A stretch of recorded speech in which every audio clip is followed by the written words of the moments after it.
today's Toy Spot, we're having a look at the NECA Toys Alien 35th Anniversary Ripley in her compression suit.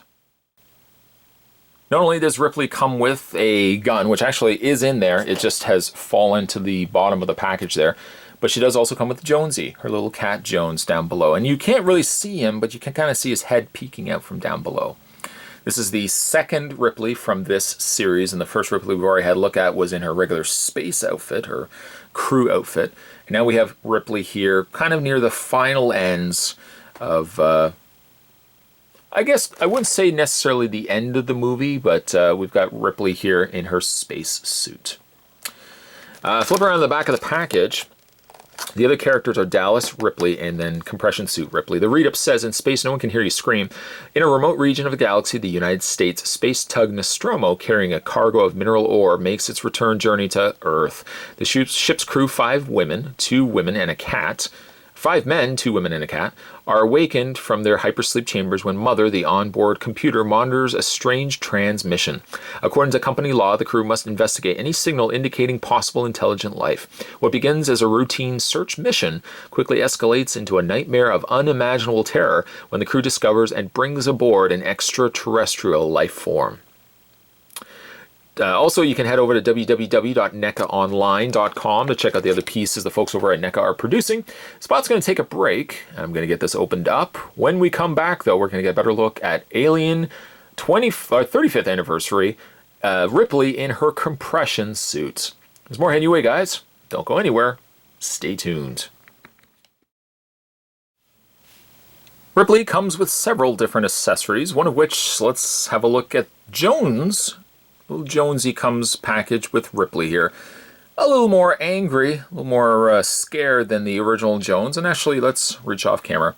Here's the Jones that came with the regular released Ripley, the one that was in her, you know, her standard crew outfit.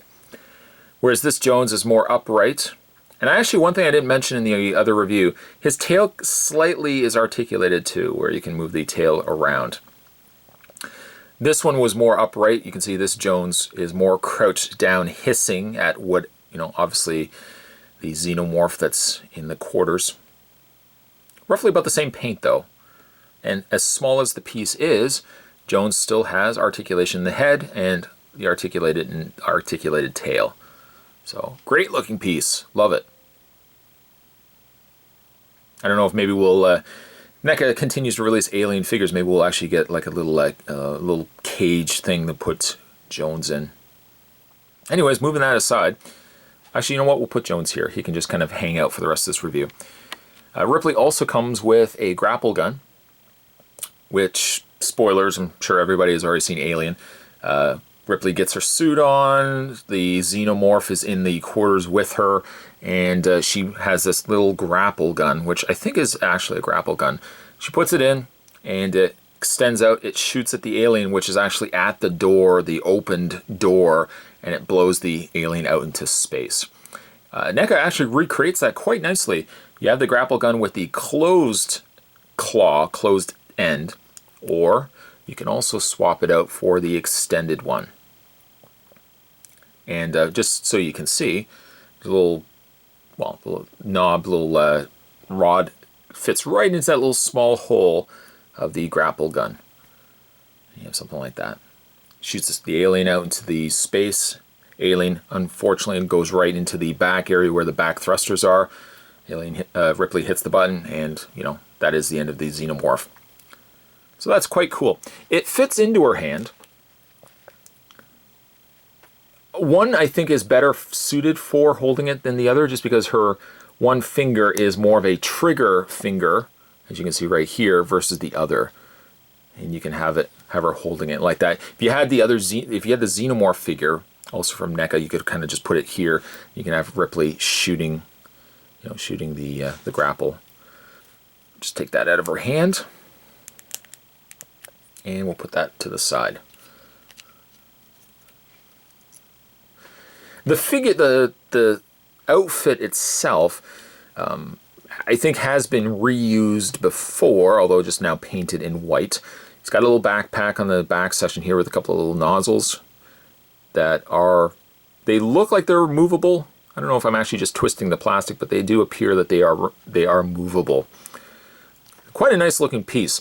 Her face, I think, is the same face as the crew Ripley. Let's bring her in. We've already done a review of her. It does look like it's the same face. One is a little shinier. This one here is a little bit shinier than crew Ripley, but it does look like it's the same figure. Where the figure differs, however, though, is the hair. This one has shorter hair just because she's wearing the suit. You could kind of theoretically feel as if the rest of the hair would be tucked inside the suit, and this is only really the sides of the hair sticking out. But it is longer than, no, crew Ripley does have longer hair than spacesuit Ripley, so to speak. One of the other things that you can also do with Ripley too is that she comes with the actual helmet.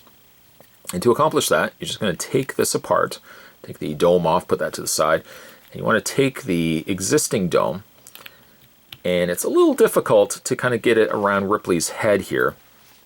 I don't know if there's an actual easier way to do it. Like, I want to almost put it like this way. Obviously that's the wrong way, but you kind of have to finagle it around her head, and it doesn't seem like it's a very easy thing to accomplish, which is probably the best reason to take the head completely off. That's a lot easier. Take the head completely off, then you can move the hoses out of the way. You can attach the helmet like that, then take the head. See, that's a lot easier. Put the head back on, then you're not scraping any of the plastic. And then you can take the extra domed head, the extra top of the helmet there, and just snap it into place. And you'll see that there's a couple of tubes on the back. We'll take the longest tube, the white tube, and we'll just feed it up through the top. And you've got Ripley with her spacesuit and, of course, her helmet on. Looks great. And I probably will end up displaying her more so with the helmet on versus with the helmet off. It just, I think, looks better.